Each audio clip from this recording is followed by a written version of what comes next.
1-1.5 ঘন্টা 2 ঘন্টা আলোচনা করে যদি 5টা মানুষের জীবন পরিবর্তনই না হয়, তাহলে মাহফিল আমিও করার দরকার নেই, আপনাদের দেওয়ারও দরকার নেই।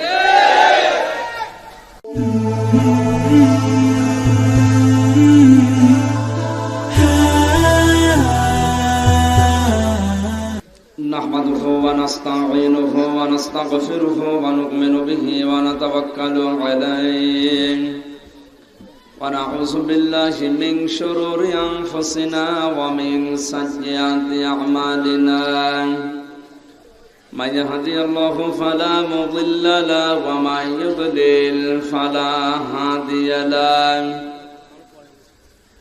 ওয়া নাশহাদু আন লা ইলাহা ইল্লাল্লাহু ওয়াহদাহু লা শারীকা লাহু ওয়া নাশহাদু আন্না সাইয়্যিদানা ওয়া হাবিবানা ওয়া মাওলানা মুহাম্মাদান আবদুহু ওয়া রাসূলুহু الذي أرسله بالحق بشيرا ونذيرا وداعيا إلى الله بإذنه وسراجا منيرا فقد قال الله تعالى في كلامه المجيد وبرهانه التوحيد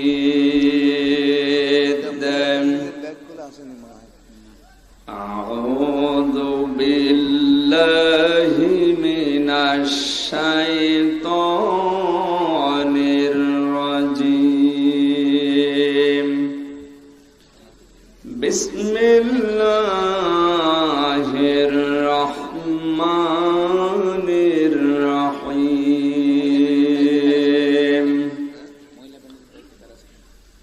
ربنا وبعث فيهم رسولا منهم يتلو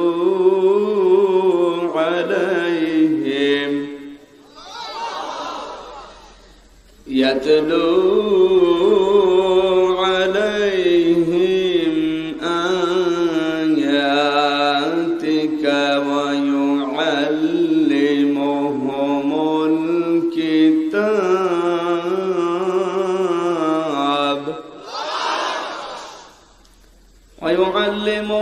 الكتاب والحكمة ويزكيهم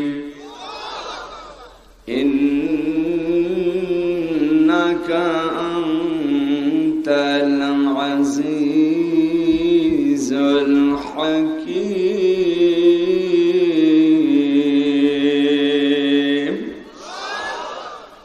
صدقت يا ربنا. عن عثمان بن عفان رضي الله تعالى عنه قال قال النبي صلى الله عليه وسلم خيركم من تعلم القرآن وعلمه. وقال تعالى في شان رسوله إن الله وملائكته يصلون على النبي يا أيها الذين آمنوا صلوا عليه وسلموا تسليما اللهم صل على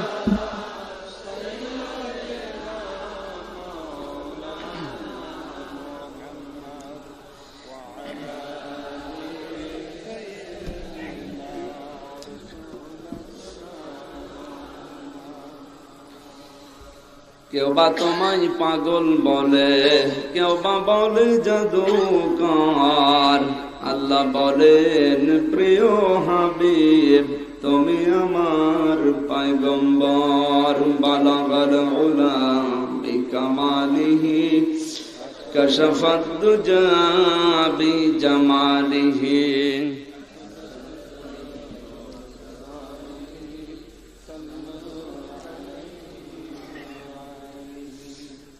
तेरी मेराज से के तुलूह कदम तक पहुंचा और मेरी मेराज है कि मैं तेरे कदम तक पहुंचा बलगल उला बिकमालिही कशफद्दुजा बिजमालिही हसनत जमीउ खिसालिही सल्लु अलैहि व आलिहि।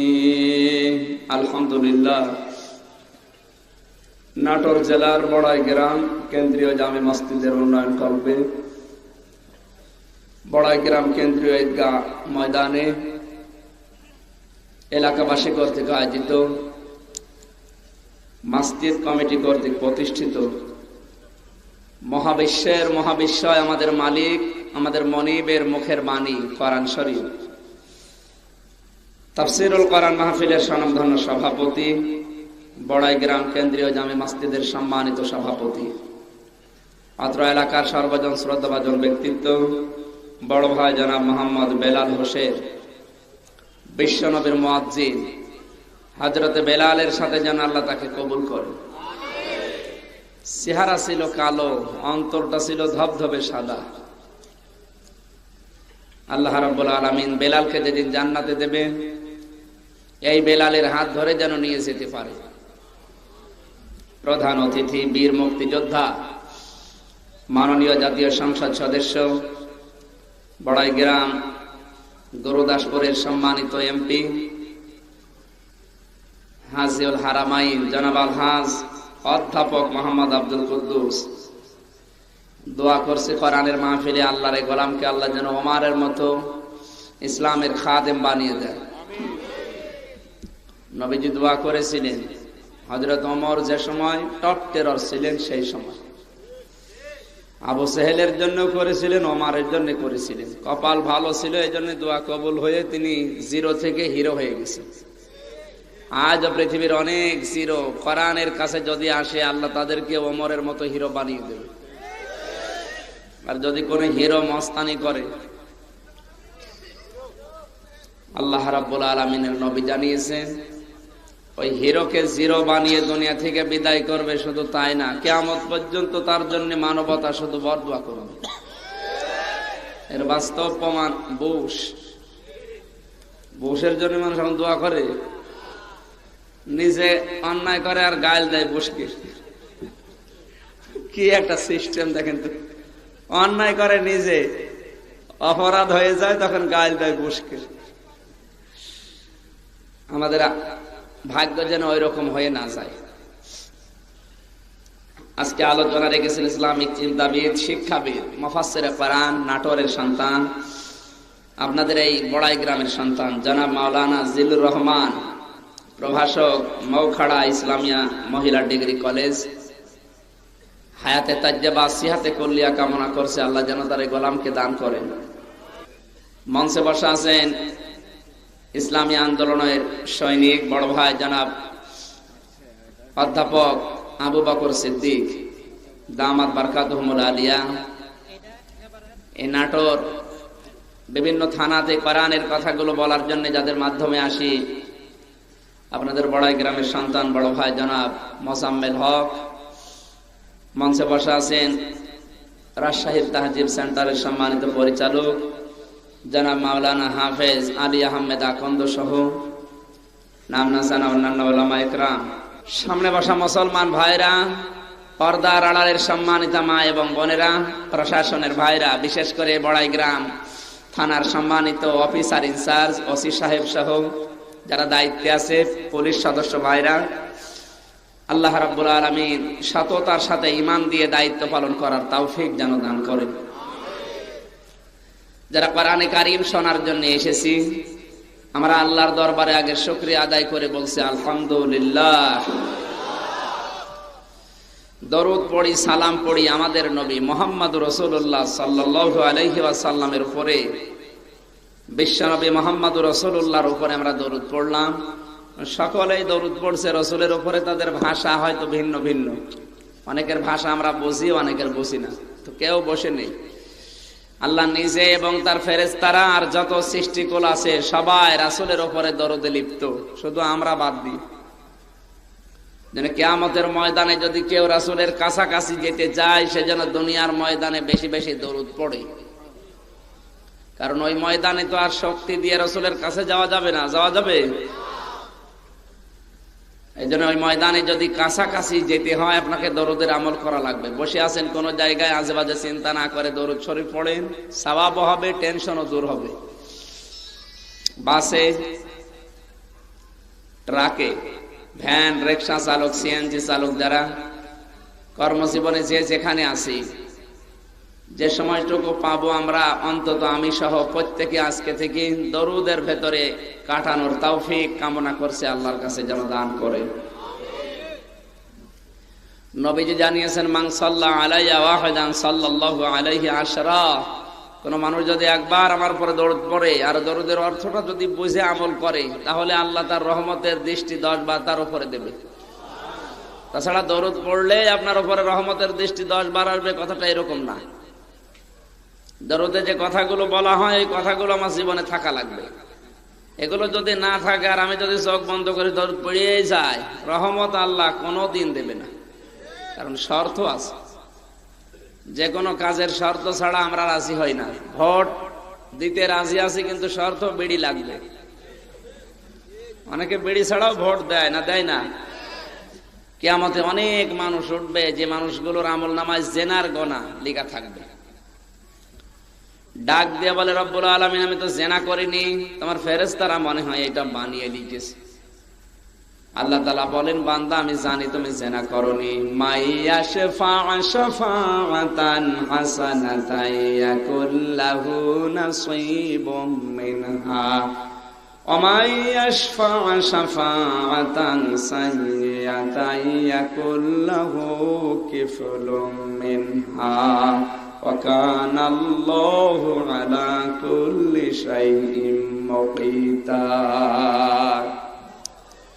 সূরা নেসার 85 নম্বর আয়াত আল্লাহ জানিয়েছেন, এই পৃথিবীতে কোনো মানুষ যদি একটা ভালো কাজ আরম্ভ করে, আর ওই ভালো কাজে কেউ যদি সহযোগিতা করে, সাহায্য করে, সমর্থন জানায়, ওই লোকটা ভালো কাজ করে যে সওয়াব পাবে, তুমি শুধু সমর্থন করে একই সওয়াব পাবে। কোন মানুষ যদি অন্যায় কাজের আঞ্জাম দেয়, আর কেউ যদি অন্যায় কাজে সাপোর্ট করে, অন্যায় কাজটা করে যে গোনা হয়েছে, আপনি সাপোর্ট দিয়ে একই গোনা হবে। সুতরাং আজকের এই দিনটা, 2টা দিন, একদিনেই 2 দিন পালন হচ্ছে। একটা শবে মেরাজ আর একটা পয়লা বৈশাখ। 2টাই মুসলমানদের না। মানে দিন কি খারাপ নাকি? দিন তো খারাপ না। তো দিনের ভেতরে নতুন নতুন যে বিষয়গুলো আপনি আবিষ্কার করে পালন করছেন, সংস্কৃতির নাম নিয়ে, ফ্যাশনের নাম নিয়ে, আধুনিকতার নাম নিয়ে, আপনি তো ঈমান হারিয়ে ফেলছেন। পয়লা বৈশাখে শোভাযাত্রা বা মঙ্গল শোভার নামে যে গাছগুলো হয়, এর ভেতরে অনেকগুলো পয়েন্ট লুকিয়ে আছে। ওদিকে গেলে আবার আপনি উল্টাপাল্টা মনে করবেন, এই যে আমি গেলাম না। মঙ্গল শোভাযাত্রা শব্দের দিকে খেয়াল করেন। মঙ্গল, শোভা, যাত্রা, প্রত্যেকটা শব্দের সাথে। আর এগুলো পালন করার জন্য যে দৃশ্যগুলো সামনে নেওয়া হয়, আমি নাম নাই নিলাম। আপনি যদি না বুঝে থাকেন তাহলে নাম ধরা লাগবে, আর যদি বোঝেন এর সাথে মুসলমানদের সংস্কৃতির সম্পর্ক খুব কম। যদিও মঙ্গল থেকে আমরা মঙ্গলবার মনে করছি না, মঙ্গল প্রদীপ, প্রদীপের সাথে, আগুনের সাথে সম্পর্ক হিন্দুদের। কারণ শয়তান তৈরি হয়েছে, আরো আসতে বলেন, ওরা আগুন দেখলে এই জন্য মাথা নত করে। আমরা আগুন দেখলে মাথা নত না। আমার নবী ইব্রাহিম আলাইহিস সালাম আগুনের ভেতরে গেছে, মাথা তো নত করে নাই। জিবরাইল এসে সাহায্য করতে গেছে, তাও তিনি রাজি না। সুতরাং আগুনের কাছে আমাদের মাথা নত হবে না। আগুন আমাদের খাদেম, আমাদের খেদমত করবে। আল্লাহ তাআলা জানিয়েছেন, কুলনা ইয়া নারু কুনি বারদাও ওয়া সালামান আলা ইব্রাহিম। সূরা আম্বিয়ার ভেতরে আল্লাহ জানিয়েছেন, হে আগুন আমার নবী ইব্রাহিম খলিলের জন্য ঠান্ডা এবং আরামদায়ক হয়ে যাও। শুধু ঠান্ডা হবে তা না, তাহলে বারদান শব্দটা দিলেই তো হয়ে যেত। সালামান আল্লাহ দিলেন কেন? মুফাসসির তাফসিরে তাবারিতে লিখেছে, আল্লাহ যদি সালামান না দিতেন আগুনটা ইব্রাহিম নবীর জন্য এত বেশি গরম হয়ে যেত, তখন আবার পাখা লাগতো, এসি লাগতো, ফ্যান লাগতো। আল্লাহ যদি সালামান শব্দ না দিতেন আগুন এত বেশি বরফ হয়ে যেত, তখন আবার লেপ লাগতো, টসক লাগতো, আগুন লাগতো আবার নতুন করে জ্বালানো। আল্লাহ সালামান দিয়ে জানিয়েছেন, আগুন তুমি এয়ার কন্ডিশন হয়ে যাও। হযরত ইব্রাহিম বলেন, আগুন থেকে বের হওয়ার পরে আমি জিজ্ঞাসিত হয়েছিলাম যে দুনিয়ায় শান্তিতে ছিলেন আপনি কয়দিন? হযরত ইব্রাহিম বলে যে 40 দিন আমি আগুনে ছিলাম, ওর মতো শান্তি আমি দুনিয়ায় কোনোদিন পাইনি। আগুন দেখে ভয় করা না, ঈমান নিয়ে যদি কেউ আগুনেও যেতে পারে আগুনটাও ফল বাগান করে দেবে আল্লাহ। ঈমান নিয়ে কোনো মানুষ যদি জেলখানায় যেতে পারে, জেলখানা তার কাছে জেলখানা মনে হবে না শ্বশুর বাড়ি মনে হবে। আমরা অনেককে জীবনে দেখেছি 7 বছর, 10 বছর, 20 বছর জেলখানায় কাটিয়ে বের হয়ে চলে আসছে, মনে হচ্ছে শ্বশুর বাড়ি থেকে আসতেছে। আর কোন বেঈমান যদি যায় 2 দিনে কালো হয়ে যায়। শিক্ষা নেওয়ার বিষয় এখানে মঙ্গল প্রদীপ নামে যে শব্দটা, এক একটা শব্দের ভেতরে কিন্তু ব্যাখ্যা আছে। এই পয়লা বৈশাখের নামে আপনি যেটা পালন করছেন ওদের সংস্কৃতি থেকে নিয়েছেন আপনি। আমার মনে হয় বাংলার মুসলমানের চাইতে ভারতে যদিও মুসলমানের সংখ্যা কম, কিন্তু তাদের ঈমান আমাদের চাইতে আরো বেশি আছে। ভারতেও তো ঘুরে আসলাম, কই এসব দিবস তোরা পালন করে না। ভ্যালেন্টাইন ডে দেশে পালন মুসলমানরা করে না, অন্য জাতিরা করছে। পয়লা বৈশাখের নামে যে বেলিল্লাপনা শুরু হবে কাল সকাল থেকে, এই যে 12টার পরে শুরু হবে, ওটা মুসলমানেরা দেখলাম ওই দেশে করে না। পয়লা জানুয়ারিতে আমরা যেভাবে শরীর ভাসিয়ে দেই, ওটা মুসলমানেরা ওই দেশে করে না। সুতরাং ওদের তুলনায় আমাদের ঈমান আরো নিচে। পয়লা বৈশাখ পালন করার জন্য অনেকে টাকা গুছিয়ে রেখেছে, চোখে নাকে ফুল কিনে দেবে নাকি। যে সমস্ত শাড়িগুলো পরছেন, শাড়ির যে কালার রং আপনি লক্ষ্য করেছেন? সাদার ভেতরে একটা কালার দেওয়া আছে। আমি আজকে সবগুলো পড়েছিলাম। পয়লা বৈশাখ পালন করা আমি যতটুকু পড়েছি আজকে, এটা মুসলমানের সংস্কৃতি না, এটা মুসলমানদের জন্য পালন করা হারাম।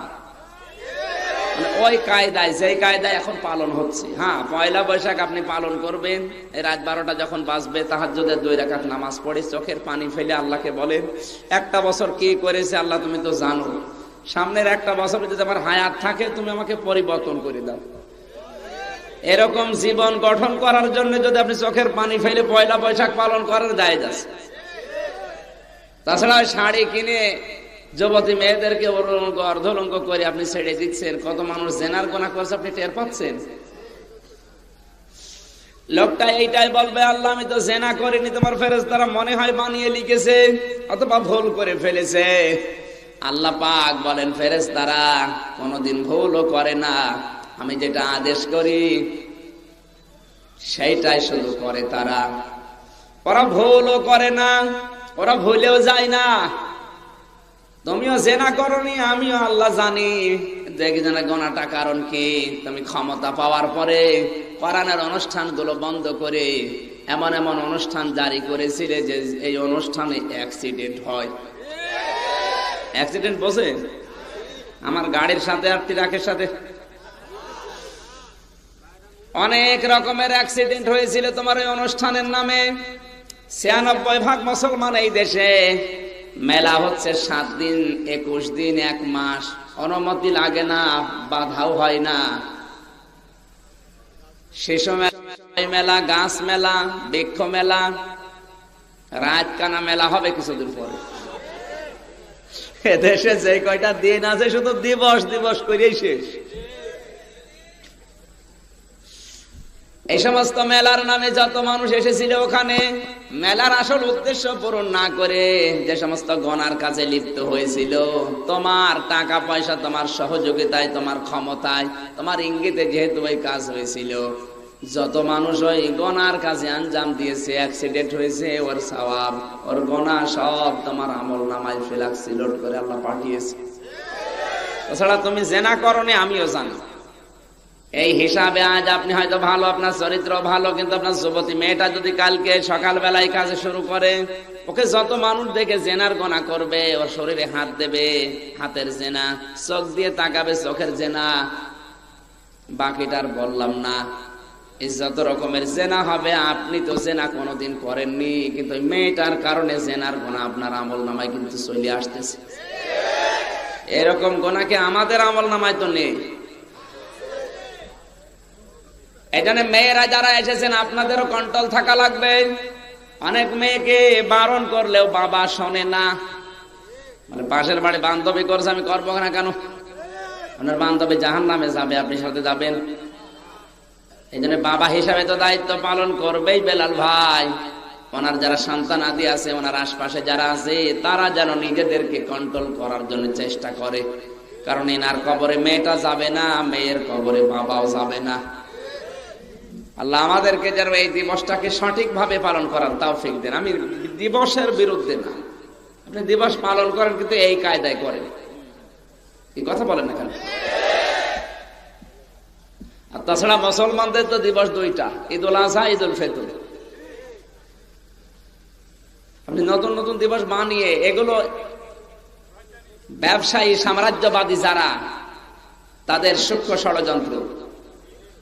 ব্যবসায়ী সাম্রাজ্যবাদী যারা, এদের সূক্ষ্ম ষড়যন্ত্র। এরা নতুন নতুন দিবস আমদানি করে একদিকে মুসলমানদের ঈমান আমল নষ্ট করে দিচ্ছে, দুই নম্বরে তারা এর মাধ্যমে টাকা পয়সা উপায় করে আখের গোছাচ্ছে। আমি কি সূক্ষ্ম ষড়যন্ত্র ধরতে পেরেছি? এখন যদি আপনি জালে পা দেন, আপনিও মরবেন। সুতরাং নতুন দিবস না, মুসলমানদের জন্য আল্লাহ ঘোষিত, রাসূল ঘোষিত দুইটা দিবস, ঈদুল আজহা, ঈদুল ফিতর। ওই দুই দিন আপনি আনন্দ করেন ইসলামের ভেতরে থেকে। ভোগে সুখ, ত্যাগে সুখ নেই। অথবা পয়লা বৈশাখ যদি পালন করতেই হয়, টাকা পয়সা যাদের আছে, অন্তত 5টা মানুষের খাবারের ব্যবস্থা করে দেন।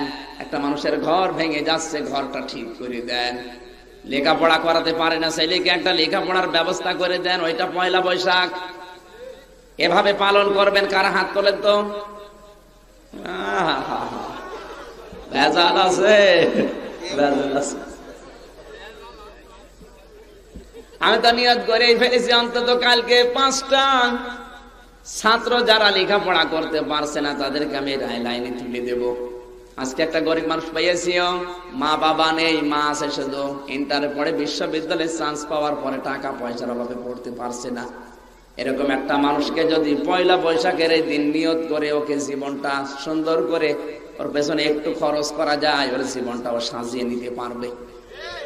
এরকম প্রত্যেকটি জায়গায় যে যে অবস্থানে আছি, যদি আমরা পয়লা বৈশাখ এভাবে পালন করতাম, অন্তত গরিব মানুষ একদিন খেয়ে বাঁচতে পারত। এসব নেই, উনি পান্তা ভাত আর ইলিশ খাচ্ছে। এত দয়া, এত মায়া কৃষকদের উপরে, যে মায়া দেখাচ্ছে পয়লা বৈশাখে পান্তা ভাত খেয়ে। তোমাদের মতো আমরাও পান্তা ভাত খাওয়া তোমার এত শখ। আর ইলিশ মাছের দাম তো জনপের বাড়া বেড়ে যাচ্ছে। বললাম না, এটা ব্যবসায়ী সাম্রাজ্যবাদী যারা, তাদের সূক্ষ্ম ষড়যন্ত্র। ওরা তো আর ওইভাবে একবারে আপনাকে বলবে না আসো, এগুলো গোপনা করি না। এমন এমন কায়দায় শয়তান কিন্তু কোনো দিন আপনাকে বলবে না মুসলমান চলো যে মূর্তি পূজা করি, বলবে? কথা বলেন। আর বললেও তো আপনি যাবেন না, কিন্তু এমন কায়দায় আপনাকে করাবে, আপনি টেরও পাবেন না। তার ভেতরে এই কাজটা একটা। 1 বছরও যত মেয়ে হারায় নাই পয়লা বৈশাখ পালন করতে গিয়ে, তার চেয়ে বেশি হারায়। এগুলো বিশ্ববিদ্যালয়ে চলছে আজকে রাত্রে, ওরা 180 মাইল বেগে চালাচ্ছে। আগে তো শহর এলাকায় ছিল, এখন গ্রাম অঞ্চল পর্যন্ত এখন পালন হচ্ছে।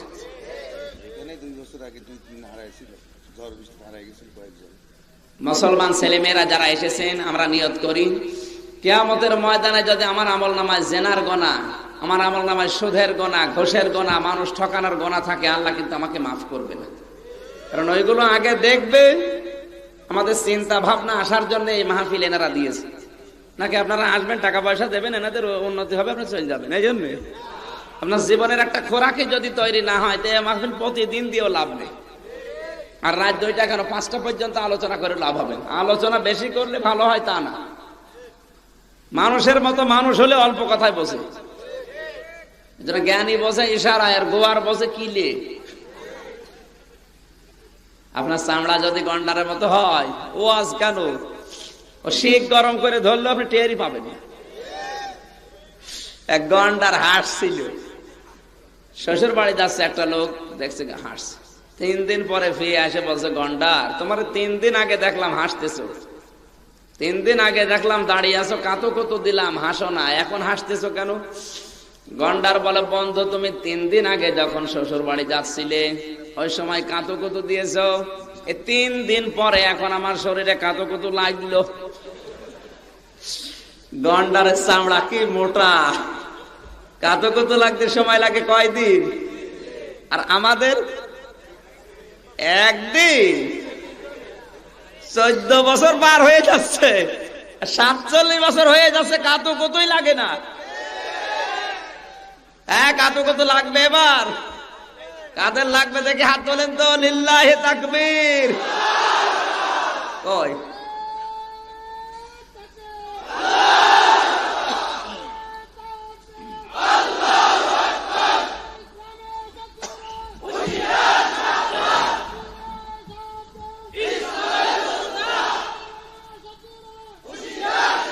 আলহামদুলিল্লাহ। এই কাতুকুতু বলতে কি শুধু এইভাবে দেওয়া না, কথা বোঝেন? ওনার বিবেকের দ্বার যেন খোলে ভাই। সুতরাং পয়লা বৈশাখের নামে এগুলো মুসলমানের কাজ না। 2 নম্বরে মুসলমানের আজকের কাজ যেটা ইসলামে আছে, কোরআনে কারিমে মেরাজ সংক্রান্ত একেবারে স্পষ্ট আয়াত আল্লাহ দিয়েছেন, একটা সূরা নাজিল করেছেন। 2টা সূরা স্পষ্ট কথা আয়াতগুলো দিয়েছেন, সূরা কমারের ভেতরে, নাজামের ভেতরে, আর সূরা বানি ইসরাইলের ভেতরে। মেরাজের ঘটনার সবচাইতে সুন্দর শিক্ষা, উত্তম শিক্ষা হচ্ছে বিশ্বাস করা। কি করা? হযরত আবু বকর সিদ্দিক হয়েছিলেন এই মেরাজের ঘটনা বিশ্বাস করি। তার মানে সত্যকে সত্য জানার পরে যারা চিন্তা ভাবনা আর করে না, মেনে নেয়, ওরা হচ্ছে সিদ্দিক। আর আমরা এমন সিদ্দিক, সত্যকে সত্য বলে আঙ্গুল দিয়ে দেখিয়ে দিচ্ছে চোখে, এরপরও মানতে চাই না, অথচ নামের আগে পরে বিশাল সিদ্দিক। আমাদেরকে আজকের এই ময়দানে মুসলমান হিসাবে শিক্ষা নেওয়া লাগবে। সবে মেরাজের শুধু ঘটনা শুনিয়ে হালুয়া রুটি খায় আর মিলাদ পড়ে শেষ করে দেয় না। সবে মেরাজে আমার আল্লাহ নবীকে 14টা শিক্ষা দেওয়ার জন্য তার লাইব্রেরিতে নিয়েছিলেন। 27 বছর একাধারে গবেষণাগারে নবীকে বসিয়ে, 27 বছর, কত? 27টা বছর তার গবেষণাগারে, লাইব্রেরিতে, ল্যাবরেটরিতে বসিয়ে 14টা শিক্ষা দিয়েছিলেন। ওই 14টা শিক্ষা যদি দুনিয়ায় নবী এসে পালন করে, তাহলে পৃথিবী হয়ে যাবে ছোটখাটো জান্নাত। কারণ ওই সময় দাও দাও করে আলো আগুন জ্বলছিল অশান্তির। নবীদের মাথার উপরে যে 2টা ছায়া ছিল, 2টাই সরে গেছে। 1 নম্বরে হযরতে খাদিজাতুল কুবরা রাদিয়াল্লাহু তাআলা আনহা, 2 নম্বরে আবু তালিব। এই 2 জন সাপোর্ট দিত বেশি, কিন্তু 2 জনই মারা গেল। আল্লাহর নবী অস্থির হয়ে পড়লেন। নবীজির এই মনের অবস্থা দেখে বিশ্ব নবীকে আল্লাহ তার জিবরাইল ফেরেশতাকে পাঠিয়ে নিয়ে গেলেন নিজের কাছে। এখানে একটা সূক্ষ্ম ষড়যন্ত্র বাংলাদেশে হয়, বিশেষ করে বাংলাদেশ আর ভারতে।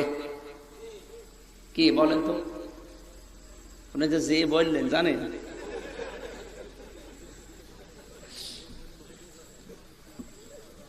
এই যে কামেল পাস করা মানুষ যেহেতু আছে, অনার্স মাস্টার্স করা মানুষ বসে আছে, ইসলামের ইতিহাস যেগুলো আছে আপনি দেখবেন অধিকাংশ ইসলামের ইতিহাস গুলোর লেখকরা হচ্ছে খ্রিস্টান। এই যে ঐতিহাসিক হিটরি না, হিটরি, এই যে সমস্ত ইতিহাসগুলো, ইসলামের ইতিহাস লিখেছে একজন খ্রিস্টান। তো কি আমাদের নবীর পক্ষে লিখবে না কোনো কায়দায় নবীকে ছোট করা যায় সেইটা লিখবে? ইসলামের ইতিহাসে আমিও পড়েছিলাম, যখন কামেলে পড়ি ওই সময় দেখেছি উম্মে হানির ঘরে নবীজি ঘুমিয়ে আছে, জিবরাইল এসে নবীকে ডাক দিয়ে নিয়ে গেছে। আমরা হয়তো পড়েছি শেষ, কিন্তু ওই সময় বুঝি না, এখন বুঝতেছি। উম্মে হানি একজন মেয়ে লোক, নবীজি রাতের বেলা তার ঘরে ঘুমাতে যাবেন কোন কারণে? সূক্ষ্মভাবে নবীর সুন্দর চরিত্রের উপরে একটা কলঙ্ক কিভাবে দিচ্ছে আপনি টের পাচ্ছেন? এই শব্দটাই নিয়ে অন্যান্য ধর্মে যারা আছে তারা কিন্তু ছড়িয়ে বেড়াচ্ছে। মুসলমানদের নবীর চরিত্র যদি এত ভালো হবে, তাহলে উম্মে হানি একজন মেয়ে মানুষ, তার ঘরে কোন কারণে রাত কাটাবে? আসল কথা যেটা, উম্মে হানির ঘরে নবী ওই দিন না, নবীজি ছিলেন কাবা শরীফের প্রান্তরে। চিন্তা করতে করতে কাবার সাথে হেলান দিয়ে নবী কাবার চত্বরে, ওই যে হাতিম নামে যে জায়গাটা আছে নিচে দেখি আসলাম, ওই জায়গায় ঘুমিয়েছিলেন। জিবরাইল এসে ওখান থেকেই নিয়ে গেছে বাইতুল মুকাদ্দাসে, এরপরে আসমানে। সুবহানাল্লাহ বলতে পারেন না? এতদিন পর্যন্ত যে সূক্ষ্ম ষড়যন্ত্রের ভেতরে আমরা ছিলাম, আজকে স্পষ্ট করে দিলাম যে মেয়ে লোকের ঘরে নবী যে ওই দিন ছিলেন না, স্ত্রী হলে মেনে নিতাম। ওটা কি স্ত্রী? উম্মে হানি একজন মেয়ে লোক, তার ঘরে নবী যে রাত কাটাচ্ছে আর জিবরাইল এসে নিয়ে যাচ্ছে। চরিত্র কোন জায়গায় যাচ্ছে আপনি টের পাচ্ছেন? হয়তো বলবে, ও বলবে না, বলবে কি? বলছে হাদিস গুলো পড়ে কি হাদিস? লাউলাকা লাম্মা খালাকতুল আফলাক, নবীকে আল্লাহ যদি না বানাতেন কিছুই বানাতেন না, এটা মিথ্যা কথা, একদম বানাবাট, হাদিসের নামে জালিয়াতি। এই সমস্ত কথা শোনাও জায়েজ নেই, যার দলিল নেই।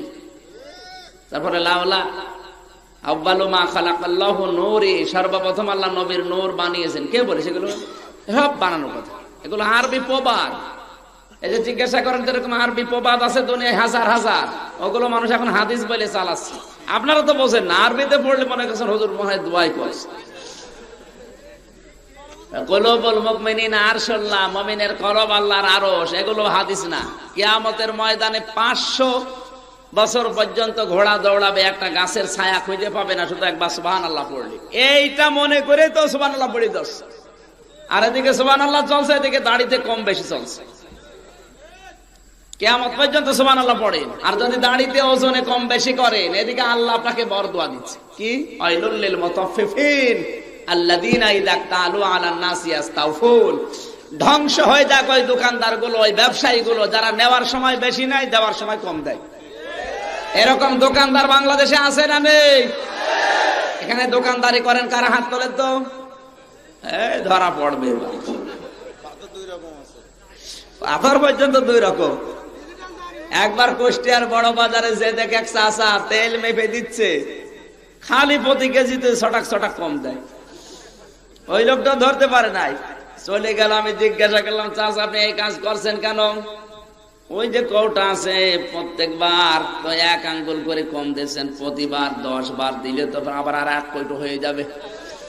আপনি টুপি মাথায় দিয়ে নামাজ পড়ে আসলেন, এই কাজ করছেন, আপনার বদনাম হবে। আমার বলছে বেশি বলছো।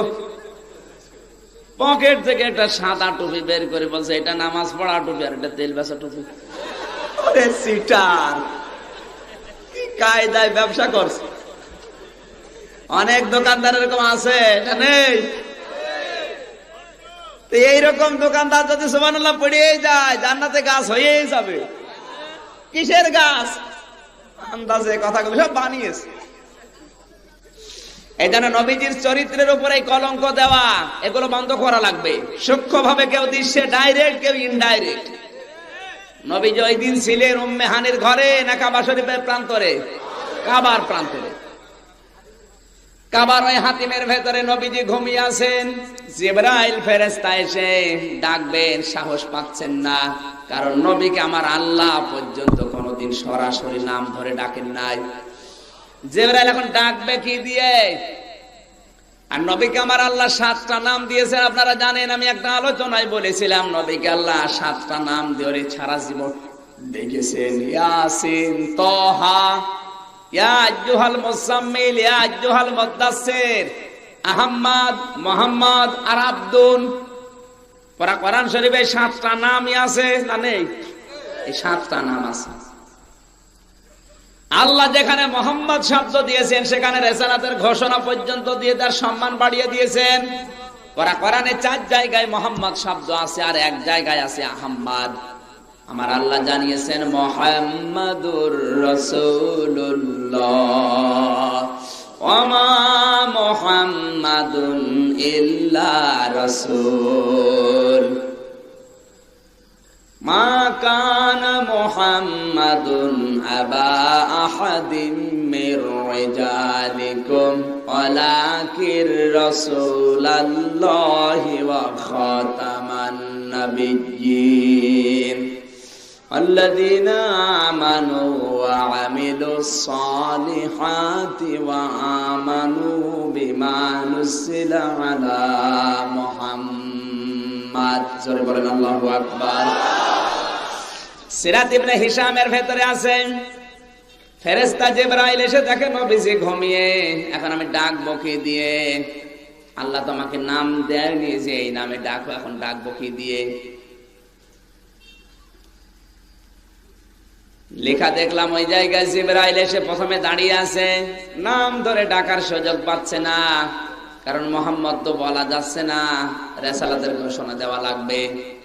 সঙ্গে সঙ্গে জিবরাইল ফেরেশতা তার কুদরতে জহব্বা বের করে নবীজির পায়ের নিচে চাটা আরম্ভ করেছে। নবীজি সজাগ হয়ে গেলেন, দেখে জিবরাইল দাঁড়িয়ে একটা বরাক নিয়ে ডাক দিচ্ছেন, হে রাসূল, এই মুহূর্তে আপনাকে আমার আল্লাহ মেহমান করে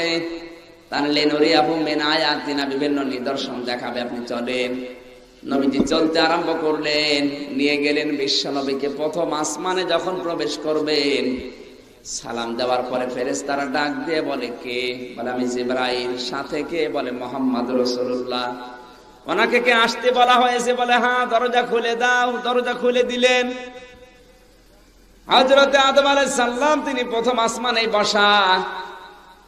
জিবরাইল ডাক দিয়ে বলে, হে নবী, এটা আপনার বাবা, এটা আদম নবী, আপনি সালাম করেন।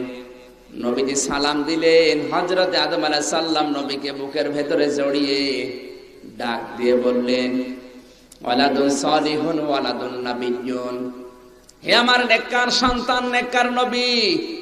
শব্দের দিকে খেয়াল করেন, হে আমার নেককার সন্তান, নেককার নবী। আদম আলাইহিস সালাম আল্লাহ বানিয়েছিলেন কি দিয়ে?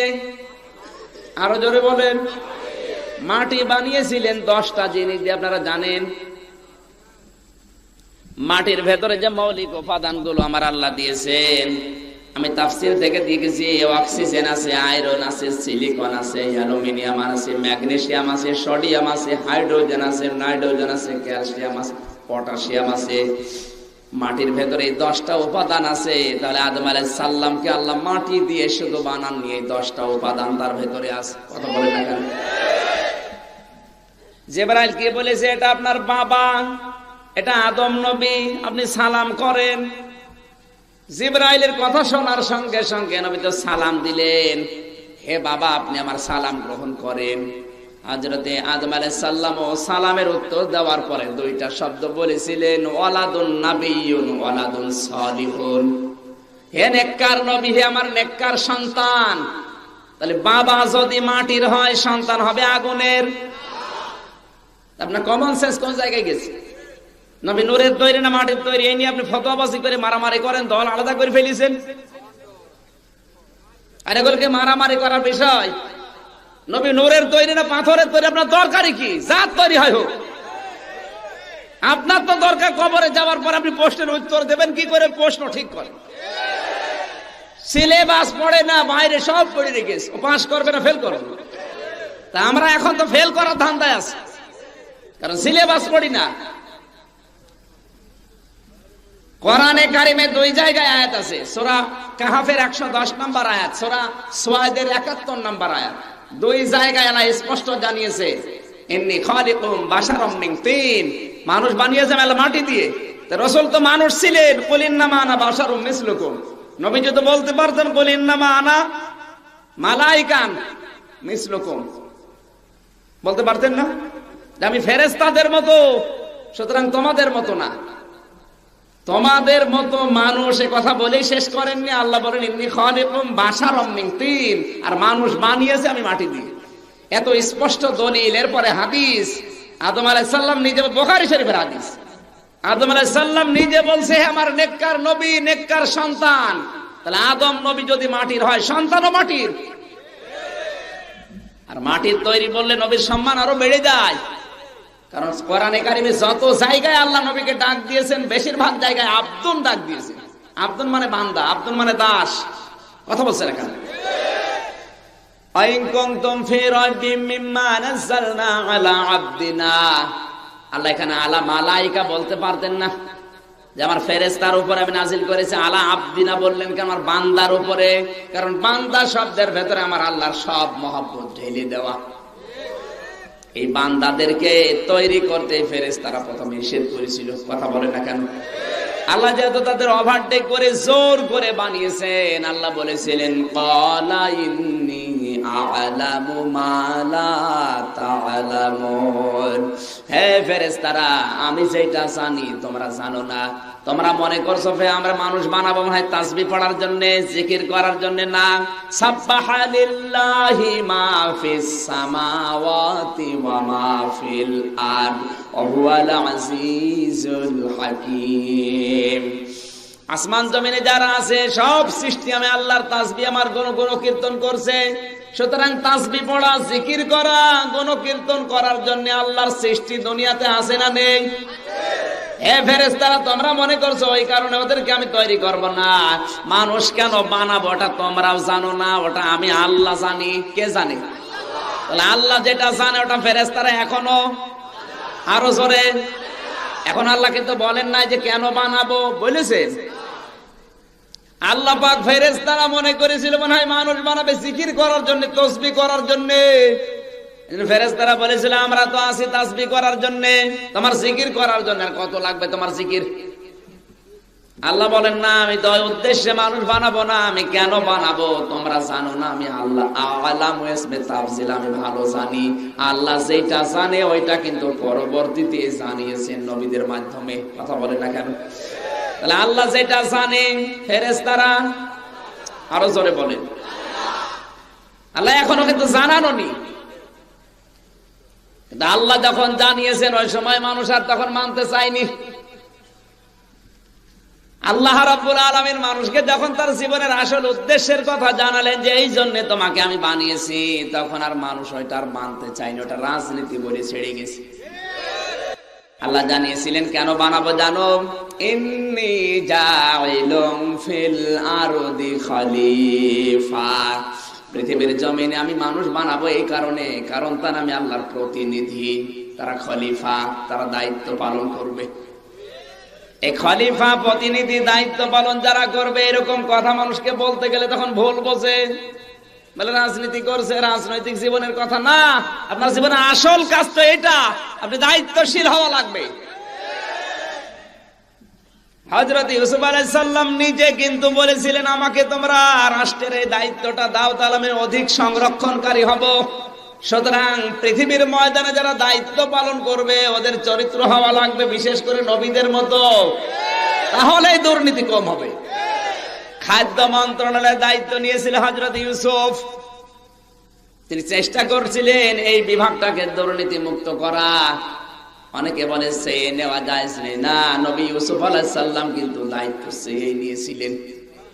আপনি সূরা ইউসুফটা খোলেন, 13 নাম্বার পারা 1ম নাম্বার পৃষ্ঠার 4 নাম্বার লাইনে আছে হযরত ইউসুফ আল্লাহর কাছে আল্লাহ পাক নিজে ঘোষণা দিয়েছেন ইউসুফ আলাইহিস সালামের দায়িত্বটা চেয়ে নিয়েছিলেন, তোমরা আমাকে এই দায়িত্ব দাও, তাহলে দুর্নীতি মুক্ত করে তোমাদেরকে দেখাবো। কারণ আল্লাহর ভয় ছাড়া কোন দিক আর বিভাগ দুর্নীতি মুক্ত করা আপনার জন্য সম্ভব না। দর্শনা কেরুর মিল বাস্তব প্রমাণ।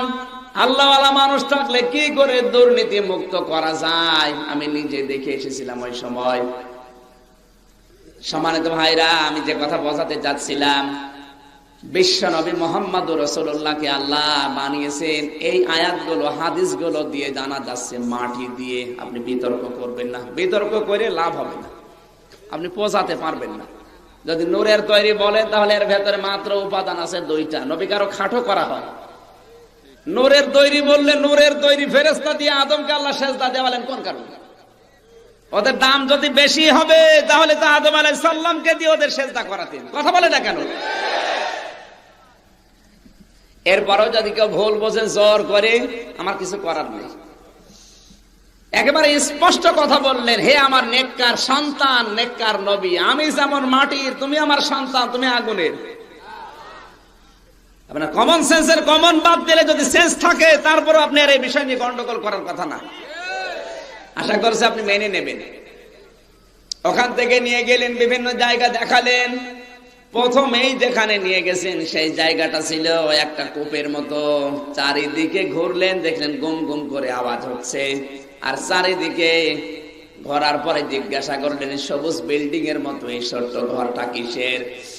হযরতে জিবরাইল বলে, হে রাসূল, এইটার নাম সেই হাউজে কাউসার।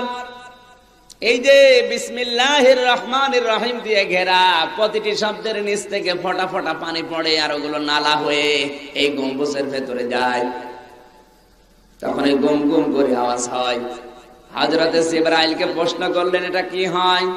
ফেরেশতা জিবরাইল বলে, হে নবী, আপনি জানেন না কিয়ামতের ওই কঠিন ময়দানে যখন এই সূর্যটা 12টা মুখ দিয়ে আলো দিতে থাকবে, মানুষের মাথার মগজ টকবক করে ফুটবে, ওই দিন এই এক গ্লাস পানি যদি কেউ কাউসারের পায়, জান্নাতে যাওয়ার আগ পর্যন্ত তার পিপাসা লাগবে না। হযরতে জিবরাইলকে জিজ্ঞাসা করলেন, নবীজি ভাই, ইয়া আখি জিবরাইল, হে ভাই জিবরাইল, এটা পাওয়া যাবে কোন কায়দায়?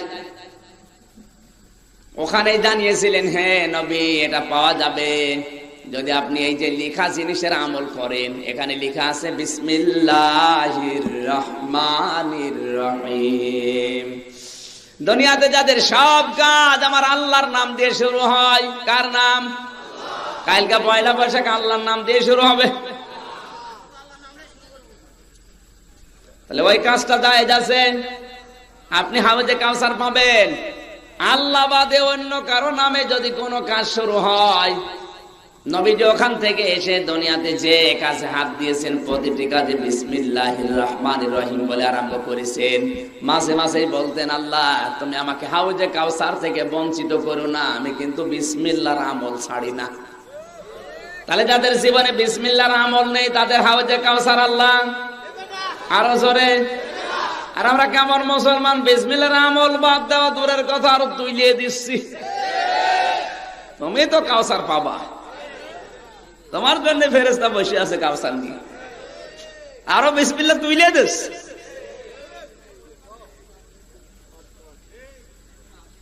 এটা একটা ঈমানের দাবি। ৯৬% মুসলমানের দেশে বিসমিল্লাহ থাকবে, অন্য কিছু না থাকে না থাক। কথা বলেন না কেন? এ দাবির পক্ষে আছি না নেই? আশা করি এ দেশ যতদিন দিকে থাকবে বিসমিল্লাহ থাকবে। কথা বলেন ঠিক কিনা?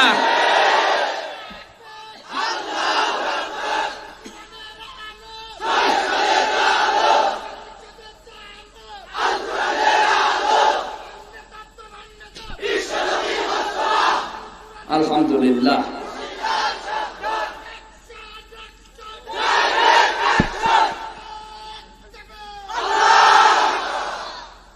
ভুল বুঝবেন না ভাই, আমি আপনার বিরুদ্ধে না। আমি বিসমিল্লাহর পক্ষে থাকতে গেলে বিসমিল্লাহ বলেছেন আল্লাহ, সেই কারণগুলো বলা লাগবে।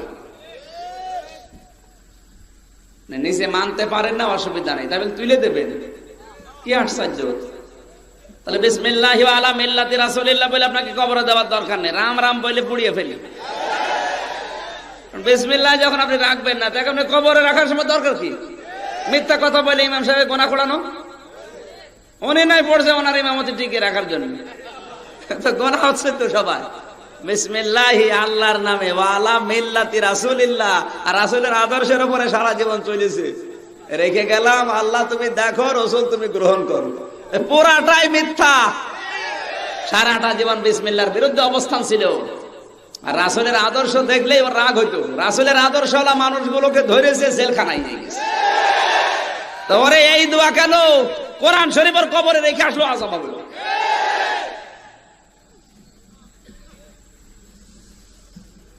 নবীজি মাঝে মাঝে বলতেন, আল্লাহ আমাকে তুমি হাউজে কাউসার থেকে বঞ্চিত করো না, আমি কিন্তু বিসমিল্লাহর আমল ছাড়ি না, যে কোনো কাজের আগে আমি এই কাজটা করি।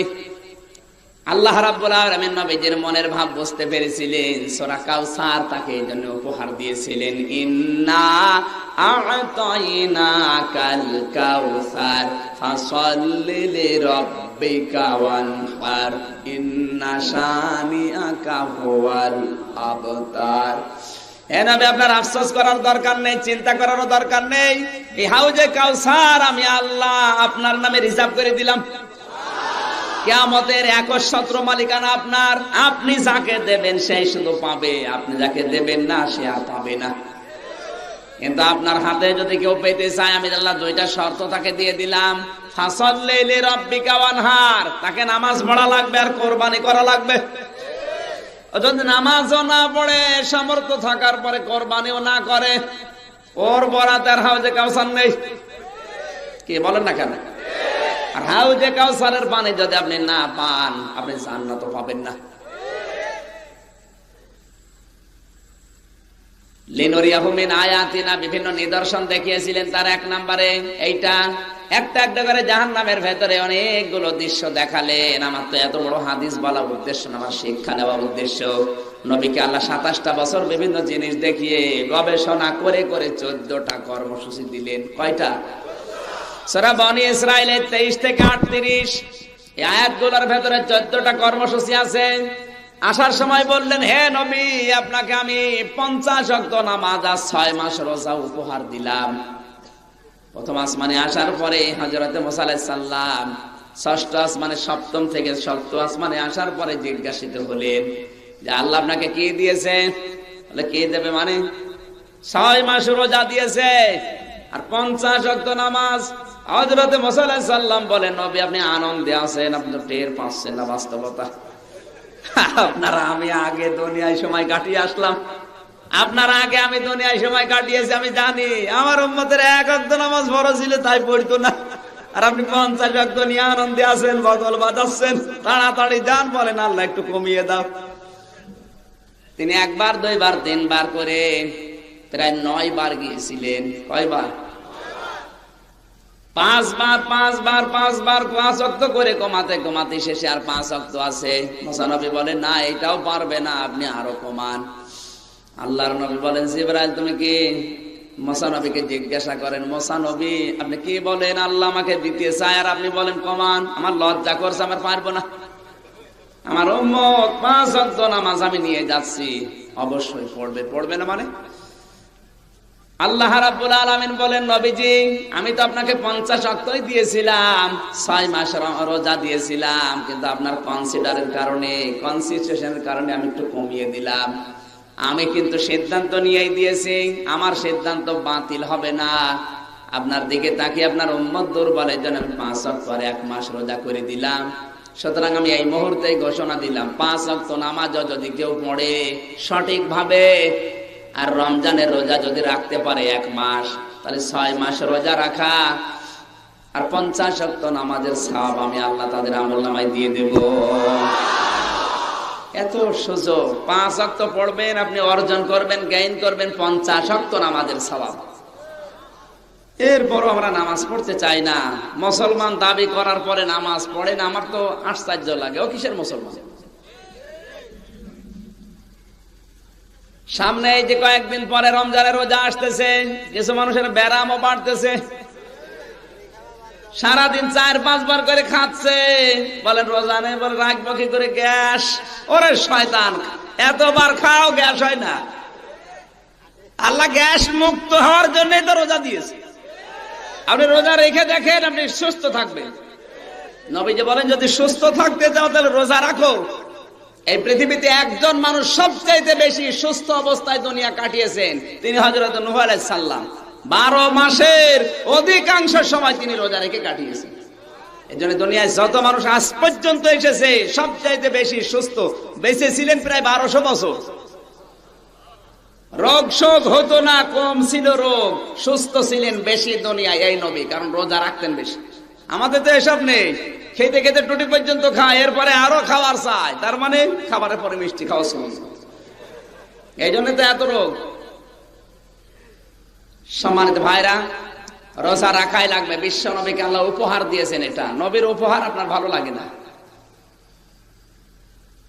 যতগুলো নিদর্শন জাহান্নামের ভেতরে জান্নাতের ভেতরে দেখিয়েছেন, ফেরত দিয়ে আসলেন, বলেন 14টা কর্মসূচি আপনি পালন করবেন, দুনিয়ায় যান, আমি দিয়ে দিলাম। আশা করছি আপনার এই দুনিয়ার জীবনটা এখন থেকে যদি কর্মসূচিগুলো সঠিকভাবে পালন হয়, ছোটখাটো জান্নাত আমি আল্লাহ ওই দুনিয়াটা বানিয়ে দেব। নবীজি দুনিয়ায় আসার পরে 14টা কাজ করেই কিন্তু দুনিয়াকে বলতে পেরেছিলেন খায়রুল কুরুনি করনি, আমার যুগ শ্রেষ্ঠ যুগ।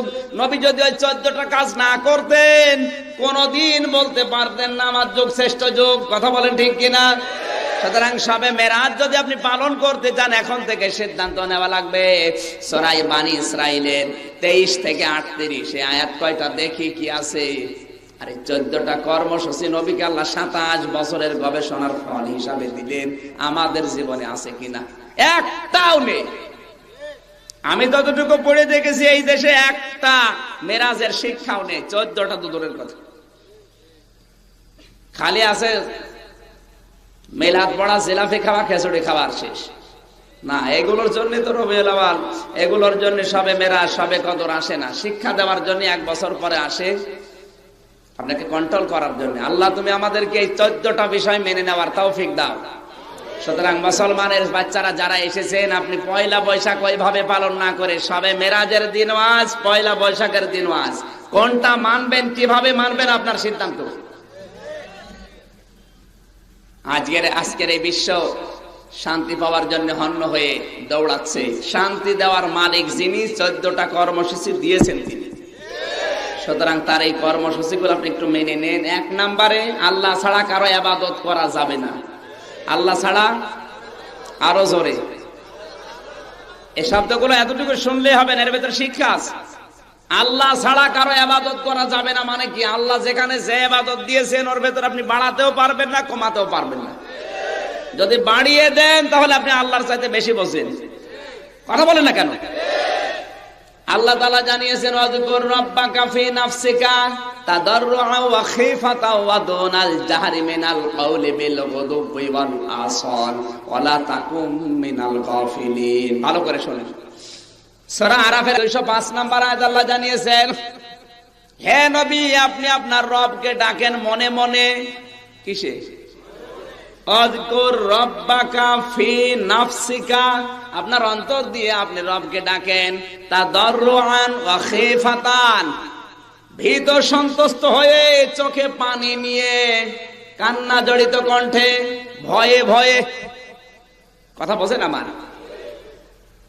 দুনাল জাহরি মিনাল কাওলি, চিৎকার করে ডাকবেন না। একটা শব্দের অর্থ যদি ভুল হয়, মাওলানা জিল্লু ভাই আছে, জিজ্ঞাসা করেন তো। ওয়াযকুর রাব্বাকা ফি নাফসিকা তাদাররুআ ওয়া খিফাতা ওয়া দুনাল জাহরি মিনাল কাওলি। কতগুলো তথ্য আছে আয়াতে। কান্না জড়িত কণ্ঠে, ভয়ে ভয়ে, আওয়াজ বাদ দিয়ে। এটা হচ্ছে জিকির করার নিয়ম। এই নিয়ম দিচ্ছে কে? এটা ইবাদত। জিকির করা কি? এখন এই ইবাদত এইভাবে না করে কেউ যদি মসজিদ ফাটিয়ে ফেলে, লাফায়, ঢোল বাজায়, চিল্লায়, তাহলে আল্লাহর চাইতে বেশি বোঝে। আল্লাহ দিলেন ওয়াকদা রাব্বুকা আল্লা তা'বুদু ইল্লা ইয়া, আমি ছাড়া কারো ইবাদত করা যাবে না। সুতরাং জিকিরের নামে বাংলাদেশে যেগুলো হচ্ছে, এটা ইবাদত না, এটা পীরের আদেশ মানতে গিয়ে আপনার ঈমান আরো নষ্ট হয়ে যাচ্ছে। ওই জামানায় মানুষ বিভিন্ন ইবাদত করত, কিন্তু আল্লাহর নির্দেশিত পথ বাদ দিয়ে বানিয়ে বেশি। এই জন্যই তো আল্লাহ প্রথমে এটা দিলেন যে আমি ছাড়া আর কারো ইবাদত করা যাবে না, আর কারো আইনও মানা যাবে না। আবু জেহেল আল্লাহকে বিশ্বাস করতো না, এটা ঠিক না। ও আল্লাহ একজন আছে বিশ্বাস করতো, নয়তো কাবা শরীফ যেদিন বদরের ময়দানে যাবে, কাবার গিলাফ ধরে কাঁদছিল, ডাক দিয়ে বলে, কাবার মালিক তুমি একজন আছো, আমি জানি মুহাম্মদের বিরুদ্ধে অস্ত্র নিয়ে যাচ্ছি যুদ্ধ করার জন্য, সত্যের পক্ষে যে আছে তাকে তুমি বিজয় দিও। ওর দোয়াও কবুল হয়ে গেছে। কারণ কাবা শরীফের ওই মুলতাজাম দরজার যে জায়গা, ওখানে কেউ হাত দিয়ে দোয়া করলে সে যেই হোক, ওর দোয়া আল্লাহ ফেরত দেয় না। আবু জেহেলের দোয়া কি কবুল হওয়ার কথা? কিন্তু যে জায়গা ধরে দোয়া করছে, কবুল না হয়ে হবে কি? বলছে মুহাম্মদের বিরুদ্ধে যুদ্ধে যাচ্ছি, কাবার মালিক তুমি একজন আছো আমি জানি, সত্যের পক্ষে যা আছে তাকে তুমি বিজয় দাও। কথাগুলো তো ঠিকই আছে। সত্যের পক্ষে নবীজি ছিলেন, ও ছিল বাতিলের পক্ষে, এই জন্য ও পরাজয় হয়েছে, ওই দিনই মারা গেছে। কথা বলে না কেন? আল্লাহ একজন আছে, ও যদি বিশ্বাসী না করবে ও কাবা শরীফে যাবে কোন কারণে? কথা বলা লাগবে। নবীজির স্ত্রী খাদিজাতুল কুবরা রাদিয়াল্লাহু তাআলা আনহা, ওই সময় তো রাদিয়াল্লাহু তাআলা আনহা ছিলেন না। নবীজি যখন নবুয়ত পেয়ে বাড়িতে আসলেন, ডাক দিয়ে বললেন জাম্মিলুনি, খাদিজা আমাকে ঢেকে দাও, আমি ভয় পেয়েছি। আল্লাহর নবীর স্ত্রী ওই সময় বলেছিলেন আল্লাহি লা ইখজিকাল্লাহু আবাদান। শব্দের দিকে খেয়াল করেন, আল্লাহি, আল্লাহর কসম, লা ইখজিকাল্লাহু আবাদান, আল্লাহর কসম, কখনোই আল্লাহ আপনাকে অপমানিত লাঞ্ছিত করবে না। শব্দের ভেতরে আল্লাহর নাম আছে কয়বার? আল্লাহি লা ইখজিকাল্লাহু আবাদান। কথা খেয়াল করছেন? অনেক সময় মুসলমান, খাদিজা ওই সময় মুসলমান না, এখনো তো ইসলামের দাওয়াতই পাইনি। নবী কেবল নবুয়ত পেয়ে বাড়িতে আসতেছে। তিনি কেন বললেন তাহলে? তবে একবার না, একটা বাক্যের ভেতরে অতটুকু বাক্যে খাদিজাতুল কুবরা কয়েকবার আল্লাহর নাম উচ্চারণ করলেন। যদিও তিনি মুশরিক ছিলেন, তার ভেতরে আল্লাহ একজন আছে, এই ইমানটা ছিল। কথা বলেন না কেন? আল্লাহ একজন আছে, ইমানটা ছিল। এর পাশাপাশি অন্য যে ইবাদত গুলো নতুন নতুন ছিল ওই সমাজে, ওই ইবাদত গুলোর ভেতরে মানুষ লিপ্ত ছিল। আল্লাহ এই জন্য নবীকে 53 বছর বয়সে নিয়ে কর্মসূচি দিলেন যে 1 নম্বরে আমার কর্মসূচি, আল্লাহ বাদে কোন ইবাদত কোন জায়গায় আর কারো চলবে না। তোমরা জিকির করছো ইবাদত, কিন্তু আমি আল্লাহ যে জিকির দিয়েছি, যেভাবে দিয়েছি ওইভাবে বাদ দিয়ে অন্য কোন নিয়মে যদি করো এটা ইবাদত হবে না। সুতরাং বাংলাদেশে এখন হাক্কানি পীর যাই কয়টা আছে, এগুলো বাদ দিয়ে যারা জিকির দিচ্ছে, যত জোরে চিল্লাবা তত নেকি, যত লাফাবা তত নেকি, সব বাজে কথা। এই 3টা থিওরি মনে রাখেন আয়াত থেকে। 205 নম্বর আয়াত সূরা আরাফ, আযকুর রাব্বাকা ফি নাফসিকা তাদাররুআ ওয়া খিফাতাও ওয়া দুনাল জাহরি মিনাল কওলি। আমি আশা করি বোঝাতে পেরেছি। যদি না বোঝার ভান করে থাকেন, আপনার পীর সাহেবের মুরিদ আপনি, আপনাকে আমি ইন্ডিকেট করে বলছি না, আপনি ইবাদত করবেন ঠিক মতো করেন। চট্টগ্রামে গিয়েছিলাম এই যে এই বছরের প্রথম দিকে, একজন ওরে লাফাচ্ছে ফটিক ছড়ি। জিজ্ঞাসা করলাম এত লাফাচ্ছেন? বলছে হুজুর লাফায় মানে জিকির করছি, এত লাফিয়েও তো টেনশনে আছি জান্নাত পাবো কিনা। ও টেনশন দেখেছেন? ও টেনশন ধরিয়েছে কে? ও পীর সাহেব। যত লাফাবি তত তাড়াতাড়ি জান্নাত পাবি, অথচ ওইটা জিকিরের নিয়ম না। দুনাল জাহরি মিনাল কওলি দিয়েছেন আল্লাহ। চিৎকার করে চিল্লানো তো যাবেই না। তাদাররুআ ওয়া খিফাতাও, শব্দে এক একটা শব্দে কত কথা লুকিয়ে আছে আপনি টের পাচ্ছেন না। কাঁদো কাঁদো কণ্ঠে, আস্তে আস্তে, ভয় নিয়ে, আবেগ নিয়ে এভাবে আল্লাহকে ডাকেন মৃদু স্বরে। কি স্বরে? এরপর আপনার বাবা বলছে যত জোরে চিল্লাবেন তত নাকি, আপনি তাই চিল্লাবেন। এটা তো ইবাদত না। এই কর্মসূচি গুলো আল্লাহ খেলা করার জন্য দেয়নি। এরকম খালি থিওরি এগুলো, প্রত্যেকটা জায়গায় আপনি মিলাবেন। সে নামাজে হোক, জাকাতে হোক, রোজাতে হোক, জাকাত দেওয়ার যে সিস্টেম গুলো আল্লাহ দিয়েছেন, এর বাইরে যদি আপনি দেন, আপনার জাকাত তো আদায় হবেই না, আরো গোনা হবে। জাকাত দেওয়ার খাত হচ্ছে 8টা। কয়টা? আরো জোরে বলেন। সূরা তাওবার 60 নম্বর আয়াতে আছে, জাকাত দিতে হলে 8টা খাতে দেওয়া লাগবে। এখন হয়তো একটা খাত নেই মনে হয়, এখন একটা নেই। সেটা কি?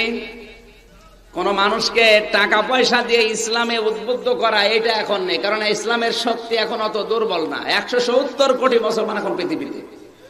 সুতরাং এটা বাদ দিয়ে দোনাল ওখানে الصدقات إنما الصدقات للفقراء والمساكين والعاملين عليها والمؤلفة قلوبهم وفي الرقاب الغارمين وفي سبيل الله وابن السبيل فريضة من الله। আল্লাহ বলেন এটা ফরজ আল্লাহর পক্ষ থেকে।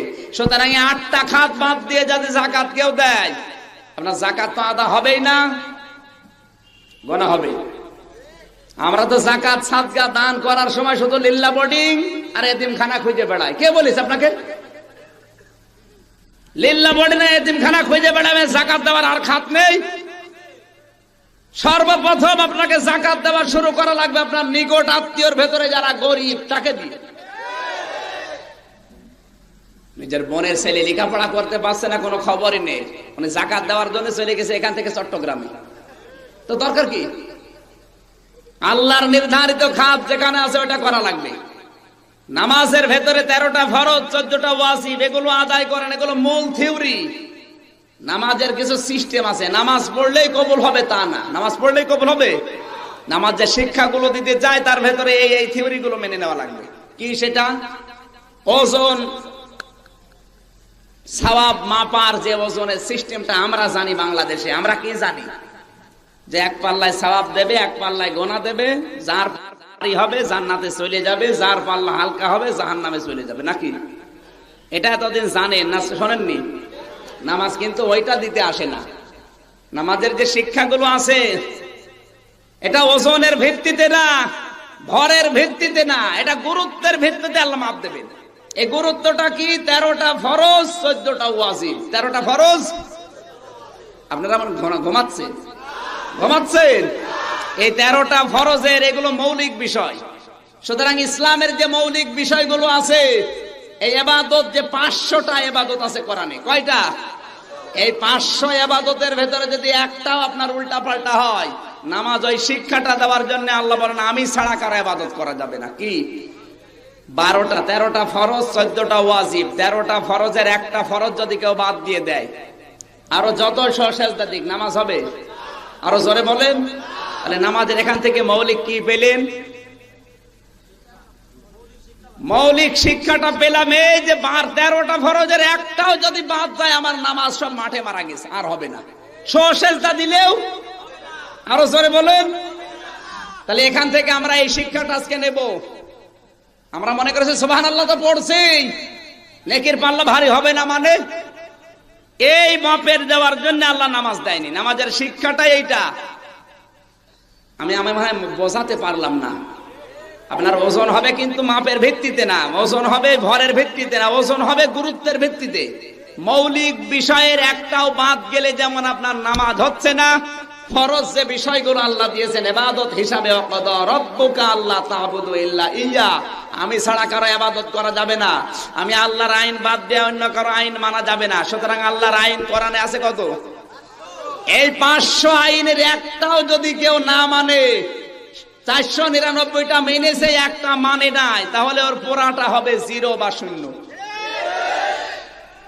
নামাজের যেমন 13টা ফরজের একটা বাদ গেলে আপনার নামাজের সওয়াব হবে 0 বা 0। এটা বোঝেন তো? না আপনি বোঝেন না মনে হয়। 13টা ফরজের একটা বাদ গেলে আপনার সওয়াব হবে 0, 0। কথা বলছেন না কেন?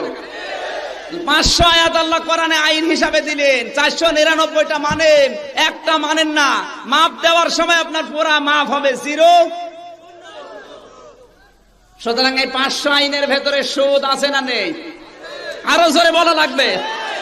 এখন যদি কেউ সুদ খেয়েছে, নামাজ পড়েছে, রোজা রেখেছে, বউ পর্দায় রেখেছে, জায়েজ কাজ সব করেছে, 499টা শেষ, কিন্তু সুদের টাকা খেয়েছে জীবনে, তাহলে ওর ফল হবে মাপ দেওয়ার সময় 0 বা।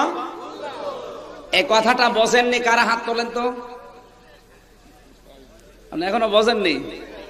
কি বোঝেননি বলেন? এখন এই বিষয়টা নিরসন করার জন্য আমি যেটা বলবো মেনে নেবেন তো? না আমার মানবেন না। এই মানতে রাজি আছেন কার? আমি আগে দেখি। লিল্লাহে তাকবীর। দেখেন তো হাত তোলেননি কে? 1-1.5 ঘন্টা 2 ঘন্টা আলোচনা করে যদি 5টা মানুষের জীবন পরিবর্তনই না হয়, তাহলে মাহফিল আমিও করার দরকার নেই, আপনাদের দেওয়ারও দরকার নেই। এই হাত নামান। এবার মূল বিষয়টা বোঝাচ্ছি। এটা যদি আপনি মুক্ত হতে চান, ফরজের একটা বাদ গেলে যেমন আপনার 0 অথবা 0 হবে, তাহলে এই 0 আর 0 যেন না হয়, ঠিক যেন থাকে ওজনটা, কি করা লাগবে? আল্লাহর আইন আছে কয়টা? 14টা কর্মসূচির প্রথমটা কি ছিল? আল্লাহর আইন। আল্লাহ ছাড়া কারো আইন, আরো জোরে বলেন, এই কর্মসূচি নবী নিয়ে এসেছিলেন কত বছর পর? 27 বছর গবেষণাগারে বসে বসে এগুলো আল্লাহ শিখিয়েছেন। তা আপনি কি শিখলেন? 1 বছর পরে পরে তো আপনি কিছু পাচ্ছেন, কি শিখলেন আপনি? 500 আইনের 499টা আপনি মানতে পারছেন, কিন্তু সুদেরটা আপনি মানতে পারছেন না। ইচ্ছা করলেও আপনি পারছেন না, নাকি? কথা বলেন। আপনি ইচ্ছা করলেও পারছেন না, এরকম পরিবেশ আছে না নেই? অনেকে ডাইরেক্ট খাচ্ছে না সুদ, কিন্তু ইনডাইরেক্ট আরো জোরে। এখন এখান থেকে যদি আপনি মুক্ত হতে না পারেন, তাহলে আপনার যতই সওয়াব হোক শেষে আরো জোরে। এবার মনে হয় আপনি বুঝে ফেলেছেন। আপনি 499টা মেনেছেন, কিন্তু পর্দারটা মানেননি। আপনার মেয়ে চলেছে বেপর্দায়, বউ চলেছে বেপর্দায়। তাহলে আপনার মাপ যখন দেবে, আপনার নামাজ ছিল, রোজা ছিল, দান ছিল, যাকাত ছিল, হজ ছিল, কিন্তু বউ আর মেয়ে, বেটার বউ বেপর্দায় চলেছে। আল্লাহর আইনটা নেই। মাপ দিতে গেলে কি হবে? এই হিসাবে প্রত্যেকটি মানুষ এখন হিসাব করেন যে আমরা কি 0 না 0, দুইটাই। এটা কিন্তু নামাজ দিতে আসে, এরকম 500 বিধান আছে কোরআনে, এগুলো আজ দেশে হয় না। এই সাহেব ওই যে শিখিয়ে দিয়েছে, কোনো চিন্তা নেই, একবার সুবহানাল্লাহ পড়বে, বিশাল গাছ হবে, ঘোড়া দৌড়াবে, আর তুই শুধু ঘোড়ার পেছনে দৌড়াবে। না, আমি তো হাসির খোরাকি দেয়নি। আপনি কি আমার কথা বুঝতেছেন? আলহামদুলিল্লাহ। সহজ সরল ভাষায় বোঝানোর তৌফিক আল্লাহ যেন আমাকে দান করেন, জোরে বলেন আমিন। তাহলে মেরাজের যে শিক্ষাটা, কয়টা বললাম? 14টা। কয়টা? কিন্তু একটা গেল যে মৌলিক শিক্ষা, এগুলো আল্লাহর আইন মানাই লাগবে। নামাজে যেমন মৌলিক 13টা ফরজ, একটা বাদ গেলে পুরা হয় 0। আপনার জীবনে 500 আইন আছে আল্লাহর, 499টা মেনেছেন, একটা মানেন নাই, কিয়ামতে আপনার নেকির পাল্লা দেখবেন 0, আর যত গোনা ভারী হয়েছে আপনার পদ আমলে। আল্লাহ তুমি আমাদেরকে এইভাবে কোরআন বোঝার তৌফিক দান করো, জোরে বলেন আমিন। এইভাবে বুঝি না, এই জন্যই তো দিন দিন তাপের মুখ মানে ও মনে করছে একটা মসজিদ বানিয়ে দিলাম, টাইলস লাগিয়ে দিলাম, এরপরে আবার জাহান্নামে যাব। অথচ মসজিদের টাইলস লাগিয়েছে সুদের টাকা দিয়ে। আমি কি বেশি বলে ফেললাম? না, এই এলাকা মনে হয় এসব নেই। এবার ছোট্ট একটা তথ্য বলছি, আপনি আবার অন্য দিকে নেবেন না। আমি একবার বলেছিলাম, কিন্তু আপনার হয়তো মনে নেই। আমি এই জায়গায় বলেছিলাম, তখন সিদ্দিকুর রহমান ভাই ছিল পাশাপাশি। এই জায়গায় না? হ্যাঁ, এই জায়গায়। সেটা এবার স্মরণ করাছে, কারণ এর সাথে এটা রিলেটেড। বলবো যে তথ্যটা বলছে, এবার কান খাড়া করে মিলাবেন আপনার পজিশন আমার পজিশন কোন জায়গা পর্যন্ত গেছে। ইন্নাল্লাহা আশতারা মিনাল মুমিনিনা আনফুসাহুম ওয়া আমওয়ালাহুম বিআন্না লাহুমুল জান্নাহ। সূরা তাওবার 111 নম্বর আয়াতের প্রথম অংশে আল্লাহ জানিয়েছেন, অবশ্যই আমি মুমিনদের জান আর মাল কিনে নিয়েছি, বিনিময়ে তাকে আমার জান্নাত আমি দিয়ে দিয়েছি। আল্লাহ কিনে নিয়েছেন জান আর মাল, কাদের কাছ থেকে? আরো জোরে। এখানে ক্রেতাকে সরাসরি আল্লাহ নিজে, বিক্রেতা না। না, আমরা বললে হবে না। আল্লাহ তো এখানে ইন্নাল্লাহা আশতারা মিনাল ইনসান দিতে পারতেন, যে আমি মানুষের কাছে নিয়েছি। না, মানুষ তো বৌদ্ধ, খ্রিস্টান, ইহুদি, নাসারা, ওরাও মানুষ, কিন্তু সবার কাছ থেকে আল্লাহ কিনতে চায় না। আল্লাহ শুধু কিনতে চায় যারা মুমিন হবে তাদের কাছে। আমাদের আসল বিষয়ে আমি ঈদগাহ পাকা করে দিলাম, মসজিদ 2 তলা করে দিলাম, কিন্তু আমি মুমিন না, আমি মুনাফিক। আল্লাহ নেবে? আমার টাকাগুলোই লস। আমি যদি কিছু দিতে চাই আমার আল্লাহর জন্য, আখেরাতে কিছু পাবো এই জন্য, তাহলে আগে আমাকে হওয়া লাগবে মুনাফিক না মুমিন? আরো জোরে। এই দেশে যারা দিচ্ছে আপনি তাকান, ইসলাম যে আসে না এই কারণে আসে না, কারণ অধিকাংশ জিনিসগুলোই দিচ্ছে আজ মুনাফিক আর কাফেররা, কারণ এখন সম্পদ ওদের হাতে। ওরা মনে করছে অসুবিধা নেই, মসজিদ বানিয়ে দিলাম, এরপরে আবার কি? তারপরে মসজিদ আল্লাহ নেবে কি করে? আপনি তো মুমিন না, আপনি তো মুনাফিক। আপনি তো মুমিন না, আপনি তো জালেম। এক কথা বলছেন। তাই বলে আজকের মসজিদে যারা দিয়েছে এরা মুনাফিকেরা জালেম, আমি তা বলছি না। এরকম আছে অন্য জেলায়, এ জেলায় থাকে, এ জেলায় তো আল্লাহর ওলি। আপনাকে আমি যেটা দিতে চাইলাম ওটা হচ্ছে, আপনি কিছু যদি আল্লাহকে দিতে চান কি হওয়া লাগবে? আরো জোরে। ক্রেতা আর বিক্রেতা, এখানে ক্রেতা হচ্ছে আল্লাহ, বিক্রেতা শুধু মুমিনরা, আমরা না। হ্যাঁ, আমরা যদি মুমিন হতে পারি তাহলে অসুবিধা নেই। এখন মুমিন হতে হলে যেই গুণগুলো লাগে তার এক নাম্বার গুণ হচ্ছে মান সালিমাল মুমিনুনা মান সালিমাল মুসলিমুনা মিন লিসানিহি ওয়া ইয়াদিহি। ওই লোকটাই তো মুসলমান যার হাতের দ্বারা মুখের দ্বারা অন্য মুসলমান শান্তি পায়। আর আমরা এমন মুসলমান, আমার হাতের দ্বারা শান্তি পাওয়া দূরের কথা, ভালো মানুষকে হাত ধরে ধরিয়ে দিয়ে আসছি, আবার নিজে ছাড়িয়ে নিয়ে আসি 20,000 টাকা দিলে। হাতের দ্বারা কি শান্তিতে আছে মানুষ? আমার মুখের কথার দ্বারাও মানুষ শান্তিতে নেই, কারণ আমার মুখের কথার দ্বারা একটা ভালো মানুষের সাজা হয়ে যাচ্ছে। তাহলে আপনি তো মুসলমান বা মুমিনই হতে পারেননি, আপনার কাছ থেকে আল্লাহ কিনবে কি করে? বেলাল ভাই যদি বাজারে যায় পচা মাছ কিনবে? বলেন, এমনি দিলেও নেবে না, কারণ বোর আবার ভয় আছে, বাড়ি এনে ঢুকতেও দেবে না। বড় ভাইয়ের উপরে অধিকার আছে, আমি এই জন্য কথাটা শিক্ষার জন্য বোঝানোর জন্য বলছি, কতটুকু মেধা নিয়ে বাস করে। আমি যেটা বোঝাতে চাচ্ছিলাম, বেলাল ভাই কতটুকু মেধা নিয়ে বাস করে। এতটুকু মানুষ যদি পচা মাছ কিনতে রাজি না হয়, দরকার হয় মাছই কিনবে না, তাও পচা মাছ নেবে? বলেন, আমার তো মাঝে মাঝে দু একদিন যদি বাজার করি নড়া মাছ লাগবে, মাছ মরে গেছে, ওই রকম মাছ নিয়ে গেলে আমার বাড়ি থেকে, কি তোমার চোখ নেই? যেই দিন আমাকে বলেছে নড়া মাছ নিয়ে যাবে, মরে পড়ে আছে, এই মাছ নিয়ে এসেছে, ওই দিন আমি আয়াতটা মিলিয়েছি, তোমার চোখ নেই? তাই তো আমি আর কতটুকু মেধা নিয়ে বসবাস করি।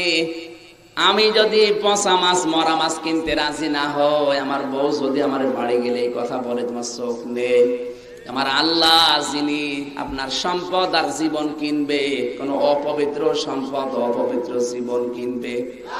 আপনার পচা সম্পদ পচা জীবন আল্লাহ নেবে? ওনার মেধা তো আরো ভালো না কমা? কি মেধা তার, কত জ্ঞান তার! ওমা উতিতুম মিনাল ইলমি ইল্লা কালিলা। মানুষকে আল্লাহ একেবারে সামান্য জ্ঞান দিয়েছে। এই সামান্য জ্ঞানেই যদি আপনি সব বুঝতে পারেন, তিনি সব জ্ঞানের মালিক যিনি, তিনি যখন কিছু কিনবেন, আল্লাহর কসম করে বলছি পচা জিনিস আল্লাহ নেবে না। আপনার বিবেকের কাছে আমি প্রশ্ন দিলাম, এখন থেকে কিছু যদি আল্লাহর কাছে বিক্রি করতে হয়, এক নম্বরে আপনার ওই মালটা পবিত্র হওয়া লাগবে। 2 নম্বরে আপনার জীবনও যদি আল্লাহকে দিতে চান, না পাক জীবন আল্লাহ নেবে না, পবিত্র জীবন লাগবে। কথা বলেন ঠিক কিনা? এখন আপনার জীবন আর মাল পবিত্র করবেন কি দিয়ে? শুধু গোসল করবেন? কি দিয়ে করবেন? ওই নিয়মটা আল্লাহ কোরআনে দিয়েছেন। মাল পবিত্র করার জন্য যাকাত লাগবে। কি লাগবে? জ্ঞান পবিত্র করার জন্য সঠিক কথাগুলো বলা লাগবে, কারণ অনেক জ্ঞানী আছে আজ জ্ঞান পাপী। কথা বলা লাগবে। সারা জীবন পড়ে পাশ করছে, আইএ বিএ অনার্স মাস্টার্স করছে, ডক্টরেট করে আসছে, যে ঘুষ খেলে এই গুনাহ হয়, এই অপরাধ হয়, অথচ নিজে যে ওই চেয়ারে বসে ঘুষ খাওয়া আরম্ভ করছে, কারণ বাধ্য হওয়া লাগছে পরিবেশ। সুতরাং এই পরিবেশগুলো যদি আপনি দূর করতে না পারেন, তাহলে কিন্তু 499টা মেনেছেন, ওই একটা মানতে পারছেন না চেষ্টা করলেও। ঘুষ আপনাকে খাওয়াই লাগছে বাধ্য হয়ে। কথা বলে না কেন? এরকম পরিবেশ কি বাংলাদেশে নেই? এই পরিবেশগুলো পাল্টিয়ে সোনার পরিবেশ তৈরি করতে হলে, ঘুষ মুক্ত সুদ মুক্ত যদি করতে হয়, আর ওই কাজ করতে গেলে আপনার কাছে রাজনীতি মনে হয়। তাহলে আপনার জীবনটা পবিত্র হবে কি দিয়ে? আপনার মালটা পবিত্র করবেন কি দিয়ে? আর পবিত্র সম্পদ ছাড়া আল্লাহ কিন্তু কিনবে না। কিনবে? কারণ বিনিময়ে যেটা দিচ্ছে ওটা ছোটখাটো জিনিস না, ওটা বিআন্না লাহুমুল জান্নাহ, যার একটা শিখের মূল্য তামাম দুনিয়া বিক্রি করলেও হয় না। এত বড় মূল্যবান জিনিস আপনাকে আল্লাহ দেবে শুধু আপনার জীবন আর আপনার সম্পদ কেনার জন্য। তাহলে ওই জীবনটা কত মূল্যবান হওয়া লাগবে, কত পবিত্র হওয়া লাগবে, আর ওই মালটা কত পবিত্র হওয়া লাগবে, আপনার বিবেকের কাছে প্রশ্ন করে। আমি আশা করি আয়াতটা বোঝাতে পেরেছি। আমার তো মনে হচ্ছে আজকের আলোচনাটা যদি আপনি সঠিকভাবে অনুধাবন করে বাস্তব জীবনে সেট করার মন মানসিকতা তৈরি করেন, জীবনে আর আপনার ওয়াজ শোনা লাগবে না, এটাই যথেষ্ট। আল্লাহ 14টা কর্মসূচির 1 নম্বরে এইটাই দেওয়ার জন্য মানুষকে জানিয়েছেন আমি আল্লাহর রায়। এরপরে মা বাবার কথা দিয়েছেন, এরপরে দিয়েছেন এতিম মিসকিন অপচয়, একটা একটা করে 14টা লাইন আমি পেয়েছি। এই 14টা বিষয় যখন আপনি বাস্তব জীবনে মেনে নেবেন তখন আপনার ফল হবে উত্তর অবশ্যই, যদি 2 হয় 3 হয় অবশ্যই হবে, নয়তো যদি 13টা হয় একটা না হয় ফল হবে 0 বা 0। কথা বলে ঠিক কি? এই জন্যই তো সবে মেরাজ আসে চলে যায়, আমাদের কোনো লাভ হয়? এই লাভ পাওয়ার জন্য, দুনিয়া শান্ত করার জন্য 14টা মেনে নেবে। সূরা বানী ইসরাইলের 23 থেকে 38 নম্বর আয়াত। আল্লাহ তুমি আমাকে সহ যারা এসেছি ওরকম একটা মন দান করো, ঈমান দাও, জোরে বলেন আমিন। সূরা বাকারার 129 নম্বর আয়াত থেকে আমরা পড়েছি, হযরত ইব্রাহিম আলাইহিস সালাম নিজের সন্তানকে নিয়ে কাবা শরীফ গাচ্ছিলেন। আপনারা কি ঘুমাচ্ছেন? ঘুমিয়ে পড়েছেন? থাকবেন তো? 12টা বেজে গেছে। তারপরও হযরত ইব্রাহিম আলাইহিস সালাম নিজের সন্তান ইসমাইলকে নিয়ে কাবা শরীফ একটার পরে একটা গাচ্ছিলেন। উনি কাবা শরীফ গাঁথে ছেলে পাথর তুলে দেয়। হযরত ইব্রাহিম ওই সময় আল্লাহর কাছে কাবা শরীফ গাঁথা অবস্থায় দোয়া করেছিলেন, রব্বানা ওয়াবআস ফীহিম রাসূলাম মিনহুম ইয়াতলু আলাইহিম আয়াতিকা ওয়া ইউআল্লিমুহুমুল কিতাবা ওয়াল হিকমা ওয়া ইউযাক্কিহিম ইন্নাকা আনতাল আজিজুল হাকীম। জোরে বলেন আল্লাহু আকবার। ভালো করে মিলান। আল্লাহ তাআলা বলেন রব্বানা। হযরত ইব্রাহিম দোয়া করছে কাবা শরীফের পাথর একটার পরে একটা গাঁথে, আর বলে হে আল্লাহ, হে আমার রব, ওয়াবাস তুমি পাঠাও ফীহিম রাসূলাম মিনহুম, আমাদের মাঝখানে আমাদের মধ্য থেকে একজন রাসূল। কয়জন? আরো জোরে বলেন। ওই একজন রাসূল যে তুমি পাঠাবে, কেন পাঠাবে? শুধু খাবারের জন্য না, ইয়াতলু আলাইহিম আয়াতিকা, যে রাসূল এসে তোমার আয়াত তেলাওয়াত করে আমাদের শোনাবে, আল্লিমুহুমুল কিতাব, কিতাবের শিক্ষা ব্যবস্থা জারি করবে, ওয়াল হিকমা, হিকমতের সহিত কাজ করবে, আয়ুসাক্কিহিম, আমাদেরকে পবিত্র করবে, ইন্নাকা আনতাল আজিজুল হাকীম, অবশ্যই তুমি পরাক্রমশালী বিজ্ঞানময়। জোরে বলেন সুবহানাল্লাহ। সরল অর্থ আমরা শুনলাম, শানে নজরুল জানলাম। এ দোয়াটা কার? ইব্রাহিম। জোরে বলেন কার? হযরত ইব্রাহিম খলিলুল্লাহর দোয়া। বলেছিলেন কোন সময়? কাবা শরীফ যখন গাঁথতেছে একটার পর একটা পাথর দিয়ে, ওই সময় আমার আল্লাহ সঙ্গে সঙ্গে এই দোয়াটা কবুল করে নিয়েছে। দোয়া কবুল করে আমার আল্লাহ মুহাম্মদুর রাসূলুল্লাহকে আল্লাহ পাঠিয়ে দিয়েছিলেন, কারণ ইব্রাহিম আলাইহিস সালাম দোয়া করেছিলেন এই নবীর জন্য। তাহলে নবী যিনি এসেছেন, যেই নবীর জন্য তো ইব্রাহিম দোয়া করলেন, তার কাজ দিলেন কয়টা? আরো জোরে। আপনারা মনে হয় কথা বুঝতেছেন না। ইব্রাহিম নবী যেই নবীকে পাঠানোর জন্য, যে সন্তানকে পাঠানোর জন্য দোয়া করলেন, ওই নবীর নাম কি? মুহাম্মাদুর রাসূলুল্লাহ সাল্লাল্লাহু আলাইহি সাল্লাম। তাকে কয়টা কাজের জন্য